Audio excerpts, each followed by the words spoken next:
Erling Haaland has scored 90-plus goals for Manchester City. He's won the Premier League, the Champions League, the Golden Boot. But here's the wild part. He's never kicked a single ball at a World Cup.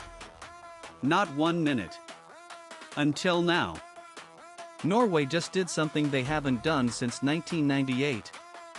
They qualified for a World Cup. 28 years. Think about that. The last time Norway showed up at football's biggest tournament, Haaland wasn't even born. He arrived 7 months later, in July 2000. An entire generation of Norwegian fans grew up watching Brazil, Germany, France, Argentina lift trophies while their own country sat at home every 4 years. And it wasn't for lack of talent either. Norway had Ole Gunnar Solskjær, John Carew, John Arne Riise. They had Martin Odegaard in his prime. They kept missing. Euro after Euro. World Cup after World Cup. Heartbreak in qualifying playoffs. Last-minute collapses. Until this campaign, when Haaland decided enough was enough. Let's talk about the numbers, because they're genuinely insane. In Norway's qualifying run, Haaland scored 16 goals in qualifying. 16. He bagged hat-tricks against Moldova, against Israel, dragged this team through groups that should have been a nightmare. For City, he's averaging better than a goal a game. His Bundesliga record at Dortmund was 86 goals in 89 games. He's the fastest player ever to 50 Champions League goals. And yet, when you look at his international tournament appearances at a senior major, the number is 0. 0 World Cup minutes. 0 Euro minutes. The best striker on the planet has spent his entire prime watching Mbappe, Messi, and Kane play on the biggest stage while he watched from his couch in Norway.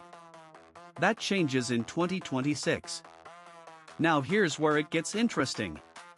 Can he actually carry Norway to the knockouts? Because being great isn't enough at a World Cup. Just ask prime Robert Lewandowski. Ask George Weah. Ask Gareth Bale, who dragged Wales to one tournament and then bowed out quietly. Haaland's about to find out what it's like when defenders aren't worried about your teammates. When every center-back in the tournament has watched 40 hours of your tape.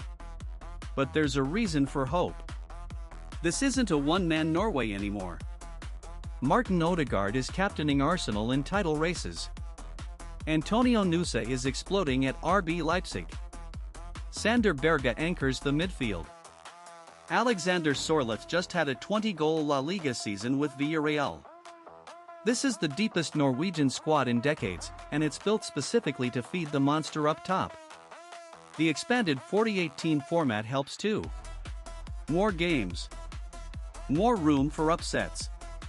Norway will likely be seeded in pot 2 or 3, which means a winnable group is genuinely possible. Get out of the group, and suddenly you're 180 minutes from a quarter-final. With Haaland in form, anything's possible. Remember, Croatia made a final with Modric and not much else. Morocco hit a semi with belief and a brilliant goalkeeper. Tournament football is chaos. And chaos loves a striker who scores in his sleep. The flip side? Norway's defense is a question mark. Their keeper situation is unsettled. And if Haaland has one quiet game, one frustrating night where the service dries up, this whole campaign could collapse in 90 minutes. That's the cruelty of the World Cup. You don't get a second leg. So here's the real question. Is Haaland's 2026 debut going to be the coronation we've all been waiting for? Or another reminder that even generational strikers need a generational team behind them?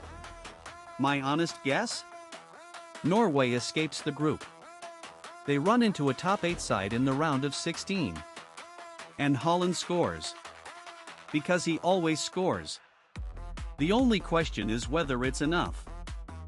If you want more breakdowns like this on every contender, every dark horse, every storyline heading into the 2026 World Cup, hit subscribe right now.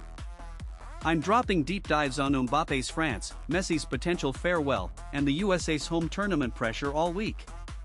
Tap the video on screen next for my full ranking of every World Cup 2026 favorite. You don't want to miss it.